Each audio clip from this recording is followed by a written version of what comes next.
All right, let me tell you a story about the Indianapolis Colts, fellas. They have this quarterback by the name of Anthony Richardson, who played right down in Gainesville, Florida, for the University of Florida Gators. Didn't look particularly good in Florida, I thought, but gets drafted in the first round of the NFL draft by the Indianapolis Colts. Looks fantastic for 3 games in his rookie season before he breaks his shoulder in 72 pieces. It was probably a ligament thing. Let me exaggerate. Okay? He comes back this year, hasn't looked too hot. People are like, man, he hasn't gotten his rhythm back. He's been out of football for a year. He's not looking too good.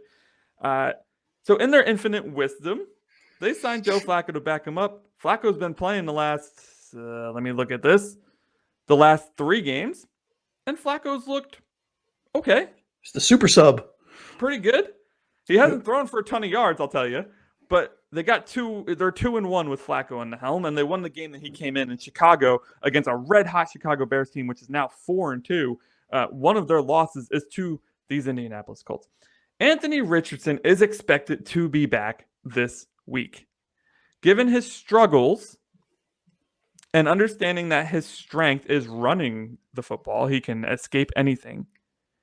Instead of starting off with initial thoughts, I want to start off with, do you want to see Joe Flacco or do you want to see Anthony Richardson? Steve, I'm going to start with you. I don't want to see Joe Flacco. I think Flacco goes off anytime. Not anytime. Flacco likes to just go off, whereas Anthony Richardson hasn't been the guy I thought he was going to be this year. I was really high on the Colts this year, and I believe I had Miami losing to them, a healthy Miami losing to them when we did the schedule in the beginning of the season. I don't exactly think that's the case anymore. I'm not going to give a prediction or anything, but I don't think that Anthony Richardson poses the threat that I originally thought he was going to impose this season. He hasn't looked very accurate.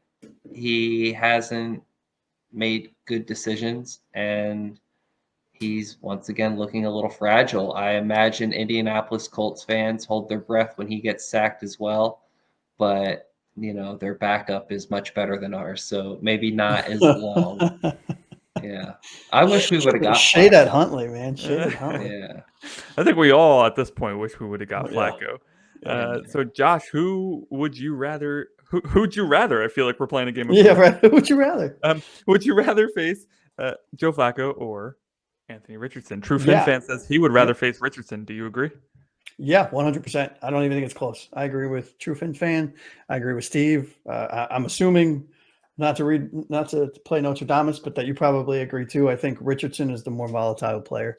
I think he has a higher ceiling than Flacco, obviously, right? Flacco's been in the league for 387 years. But but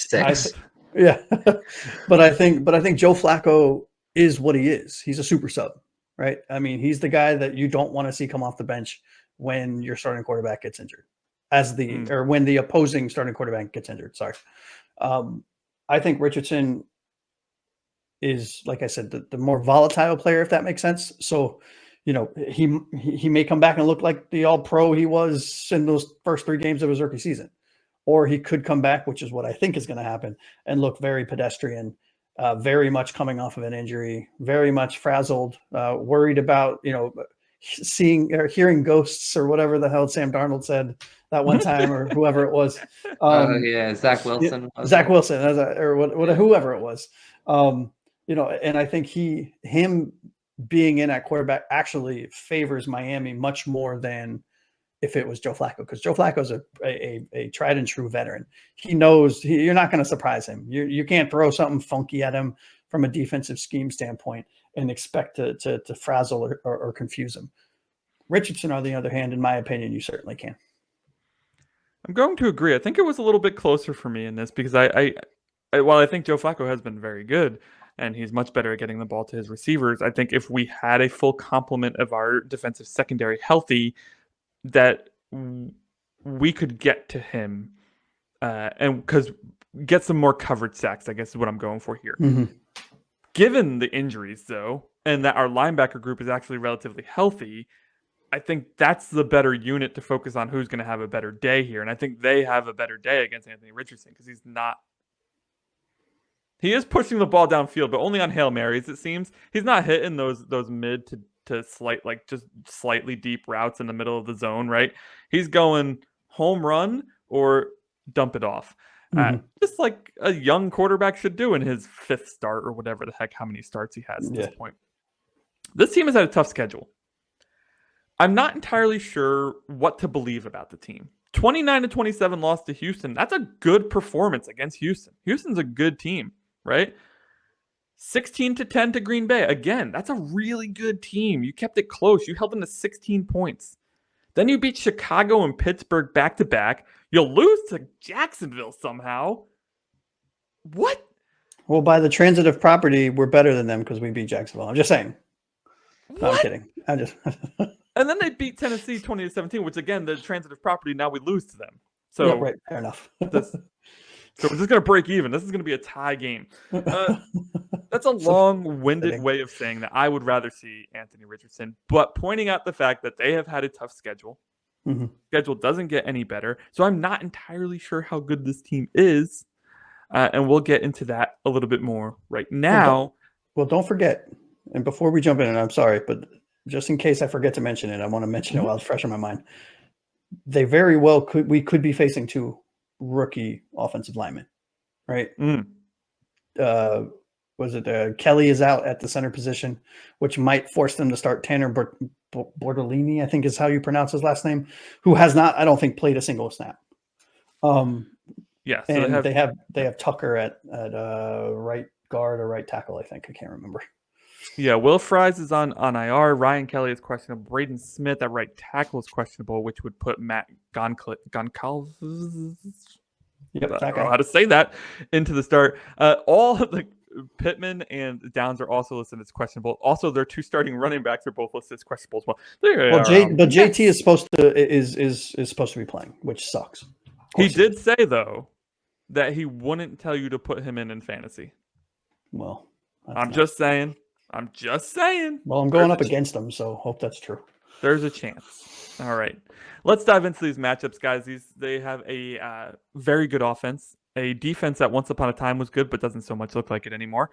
So we're going to do what we normally do. If you're new to the show, we dive into matchups. We go to each person. They talk about the matchup they're most looking forward to in this game. It could be anything. It could be coach versus coach versus media. It could be offense versus defense, wide receivers versus cornerbacks. Literally, the floor is wide open. You can do whatever you want. Steve, I'm going to you first, buddy. What is the key matchup or matchups that you're most looking forward to in this one?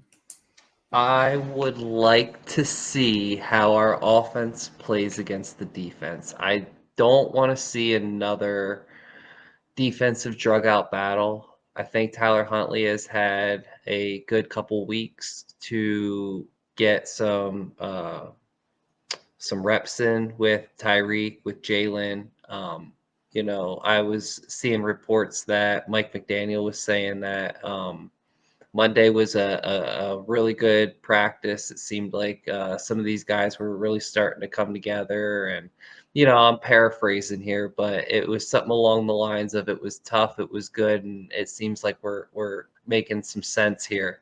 And if that's the case, I want to see the offense really start pushing the ball against this defense. I don't want to see matchups as in this defensive line versus the offensive line, only because I want to be able to know that the offense is clicking, the ball's coming out quick, we're making decisive decisions, the running backs are hitting the holes with conviction. I want to see a straight up offensive unit that's oiled, well maintained, coming off a bye week, ready to play a team that they've had ample amount of time to prepare for. And I think I'm right on this one, and we're going to see that. All right. Taking the entire offense versus the entire defense, but I'd have to say I agree.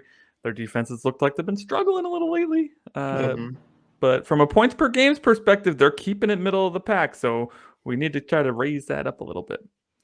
True Fin fan says he's looking forward to Jonnu Smith against that defense, as well as Jalen Wright. These are 2 players that are up and coming for the Miami Dolphins. Both have had big games in the against New England. last time we played. I almost said last week. We didn't play last week.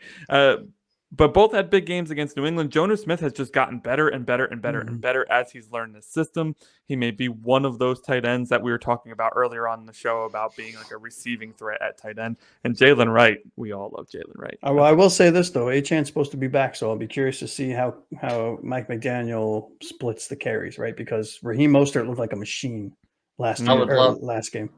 I would love to see Jason Sanders double his field goal attempts this game. Yes, agreed. All right, Josh, let's kick it over to you. Steve's looking at the offense versus the defense. Are you looking a little more inward, or are you going defense versus offense? Oh, no. I mean, I'm going a position by position / position, if that makes sense. So I am looking at linebackers versus our linebackers, versus their running back / tight ends, right? I think that is what is going to, in my opinion, looking at analyzing this game and trying to get a prediction ready, which I know we'll hit at the very end of the show.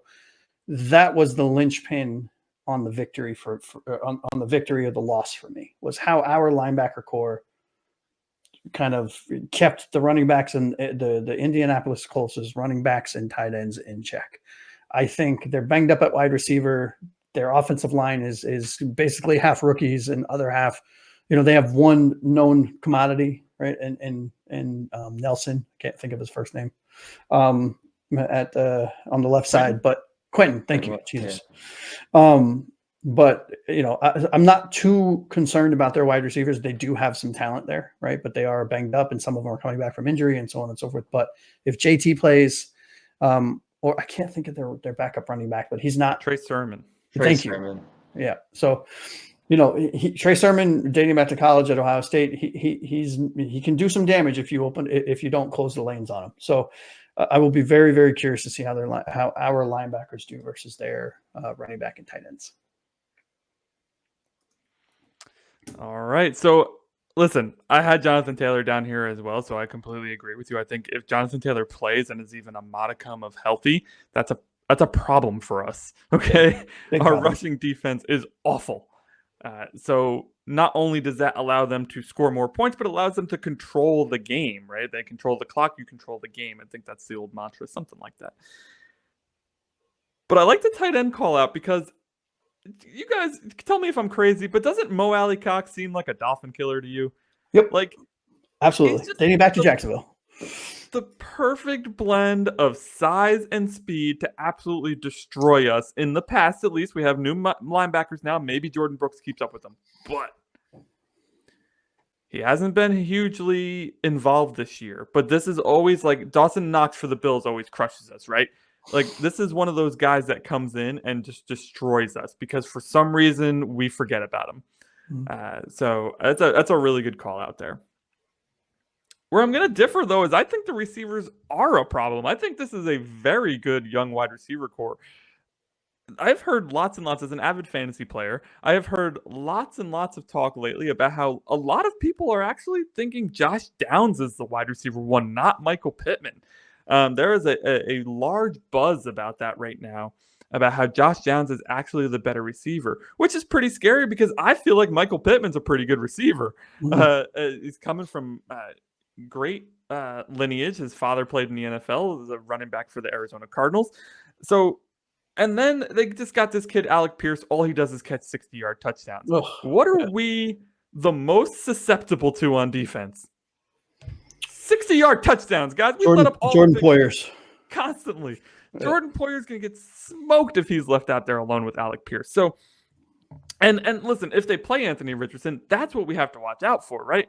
Because Anthony Richardson is going to sling that ball, and he can probably throw it 90 yards from his knees. This guy's got an arm. So Alec Pierce, I think, is like the unsung guy to watch because he could absolutely break this game open. And what I think is going to be a low-scoring game, because I think all Dolphins games until the Tua gets back are going to be low-scoring games. I'm worried about that. Yeah. The other thing I'm looking at, though, is our running backs against their rushing defense. They allow 155 rushing yards per game. That's 31st in the NFL. Oh, that's promising. We rushed for 200 yards against the Patriots almost just a week and a half ago. if we can get the three-headed monster, and I don't care if it's a three-headed monster, I don't own any of them in fantasy because I don't draft Dolphins in fantasy. So if we can, Josh does. So if we can get Raheem Mostert and Devon Achane or Achane, however you say his name, and Jalen Wright moving against this team, then we control the clock. Then we control the game. And then maybe we can get a touchdown because those are very few and far between for us lately. So. Great. Well, 3 extra points at least. Do we have more than 3 touchdowns? Yeah. So I'm looking at the receivers versus our secondary, which is a little bit banged up. I don't know if Fuller's playing this week. Is he on the injury report? I know. I haven't looked at the most recent one. I haven't looked at it yet. I know Jalen's playing though, and Cater's playing. So Cater versus Josh Downs is going to be something to watch. It's going to be scary. I'm He might nervous. get smoked a little bit. He's going to get smoked. If you have Josh Downs in fantasy, I would play him. But Cater has been getting better, like Steve mentioned. So I think that's where we really need to win this game. That's where we saw Mike improve last week when he ran the ball damn near 40 times. We need to run this ball against a team that can't stop the run, a defense that is struggling, and we just need to dominate. We don't. I know that we have a lot of fancy tools in the tool chest, but we don't need to use them in a game like this. In fact, I would say put them away. They'll be fine. They'll be okay for when Tua gets back. All right. We don't want to get them dirty. We want to keep them pristine. We'll sell them on eBay later. But run the ball with your very tiny running backs who happen to hit the hole at the speed of the flash, and let's dominate this game on the ground. Yep. Don't let the Colts win it. We have to take control of the game. And no prevent defense, Wheeler. Please don't run a prevent. Wheeler, I will find you. I'm kidding. I'm kidding. I will. Josh will find you. What? Yeah. Where are you? Over. You're up there somewhere. All right. Whatever. All right, guys. Let's get some predictions before we go ahead and close out the show. I will start this time. I haven't started too many segments, but I'm going to start the final predictions for this game. I had us losing against the Patriots, and they proved me wrong. I have us winning against the Colts, but it's a very low score. It's a very close score. I think it's 20-17 for the Dolphins. Ooh, close. Yeah. Yep. Yeah. Josh, what's your prediction? What do you see happening here? Yeah, my prediction 20-20. I think it's going to be a close game. I think it's a lot of scoring early, and then both defenses lock down, and it's a lot of 3 and outs. Ugly, nasty football that none of us like to watch, but wins you games. And I think it's going to come down to Jason Sanders, in my opinion. Right? I just there are some things about this Indy team. Their defense is very kind of like no name, lunch pail, hard hat, kind of just show up and get the job done. Sometimes just enough. So it'll be really interesting to see, right? And I really do think that the linchpin in this victory is that Mike McDaniel doesn't get impatient. And we have sort of a repeat of last week where we run the ball 38, 40, 45 times, and we just grind this one down. Absolutely. True Fins fan who has been a bit of a Nostradamus here in terms of calling the scores to games. Believes that we're going to lose this one by 2, 14-12. Does that mean we're getting 4 field goals and no touchdowns? Don't wish that upon us. Don't wish that upon us. That's hilarious. This is hilarious. Oh my god! I hope I'm finally wrong. I hope you are wrong too. Steve, what do you think? You think True Fins fan is right or wrong? I think he's wrong. I'm much more optimistic. I think with the time off that we had, the little bit of break, the extra reps that Huntley's been able to get, some of our teams getting healthy, Teron Armstead's just resting, Calais Campbell's just resting. A-Chain's coming back. Cam Smith's going to be able to play if we are playing him. It seems like we're getting healthier rather than being where we were in week 3, kind of unknown on what the team's health was looking like. And I think that's going to play out. I think these players are ready for Tua to come back. I think they've been seeing a bunch of other AFC East teams losing, so it's making their morale a little bit better. I think this I think this game's going to be a little higher. I would love to see 27 from Miami, and I think it's going to be 27-20. That's what I had before I changed it. That's hilarious. Yeah, 27-20. I told you, Josh, we're on a wavelength today. We're in sync, baby. Yeah. gotta I tell you, think we can do it though. I mean, we have. I think we have the healthier weapons this week. Mhm. Is Jalen or yeah, Jalen didn't go out last week, did he? no, I Waddle. think the only two we have potentially missing is Armstead and oh god, there was one other. Armstead's playing, I'm pretty sure. Yeah, so there were the only two that didn't practice. There was only two guys who didn't practice, so we're pretty Yeah. healthy. Yeah, Well, Armstead and Well- Calais Campbell didn't practice, and only because they were resting. there But you go. There you go. Teron passed all his concussion stuff last Yeah, week. but he'll only play fucking 15 snaps before it goes back out. Yeah. I mean, we'll probably see our boy Patrick Paul I come back love that. in. I love that young man. Yeah, I want to honestly see him anyways. There's no Yeah, way I he's would not like to- better than some of those guards in there, man. I was gonna say put him in for Jones. No, why see, aren't we I'm gonna be honest with you, fellas. I kind of love it because one of the biggest things, in my opinion, that sets offensive linemen back when they come into the league is look at Eichenberg. He came out of college as a left tackle at Notre Dame. He gets shoved at the right tackle, never played it before in his career. 5 games in, he gets put at right guard. Then he gets plopped in at center. Then he gets put back at right. Players need time to settle into a position, right? So I'm fine. Just leaving him at All left tackle. Leave it. Yeah, You no, you're convinced right. me. You're right. So let's talk final thoughts, boys. Final thoughts can be anything. It could be a bold prediction. It could be a joy to the world. It could be a shout out to anybody you want, or it could be about this Colts game. I don't care. So, Josh, we'll start with you. What are your final thoughts going into Week 7? Yeah, final thoughts. I'll start with a bold prediction, right? And I think this is going to make a lot of you guys smile and laugh and probably roll your eyes a little bit. But I think that both Chop and Mr. Mo Kamara have a sack in this game.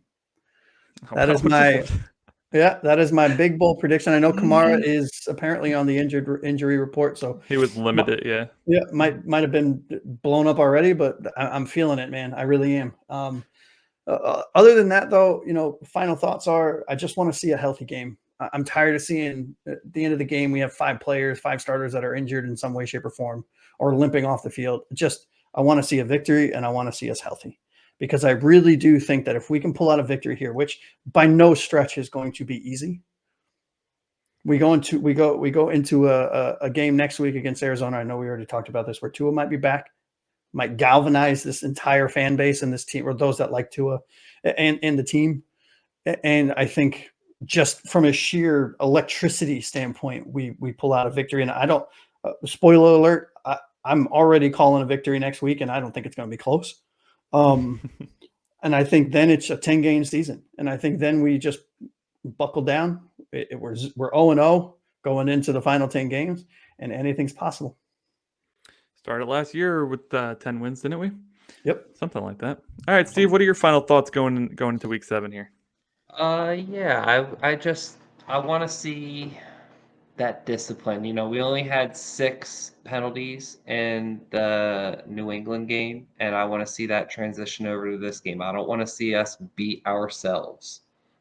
We've done a really good job of that. We've done a really good job of kicking ourselves when it counts and kicking us again when we're down. So if we can get away from being dumb and playing and keep on playing clean football, I think that Sunday will be a nice relaxing day after 1 o'clock. I will be watching the game with Keith. I'm making a nice pork barbecue crock pot meal for him and his wife, and hopefully we'll all be able to get back together on here on Wednesday. And if Keith, you're watching, you're all in our thoughts, and Absolutely. Yep, we hope that you are able to do what you need to do before you get back on here, but we hope to see you soon, and you will always be a huge part of this show, and can't wait to have you back. Yeah, buddy. I'm keeping your seat warm, although I'm standing, but it is still your seat. Don't mind how warm it is. Just ignore that, okay? We'll see you hopefully back next week. True Fin Fan, I kind of agree with Fin Fan here. Can Mike McDaniel stick with the run? That leads to a win, in my opinion. And can Tyler Huntley just continue to get better in this system? Those are the two things I'm looking for in this game. I just want to, I'm praying for a dominant game. I would love that. Not too hopeful of that yet. But if we could just see a good, clean game like Josh mentioned, like Steve mentioned, where we run the ball and Tyler Huntley just looks a little bit better than he did last week, I think we'll be okay. But Dolphins football is back in week 7, guys. I cannot wait. I will be chatting with you all over the weekend, and we'll see your beautiful faces again next Wednesday, everybody. I don't know if we're doing a reaction show on Sunday yet, so stay tuned for that. You can follow us on Facebook. You can follow us on Instagram. We'll send an update. We'll send an update to everyone on social media. Right, we'll send an update. You can just search for Finn's Forecast. We'll pop up right there. And you can also find the socials in the description to this video down below. So until next time, guys, this has been the Finn's Forecast. Lovely seeing you. We will see you again next Wednesday, hopefully celebrating another Dolphins W. Later. Fins up, baby.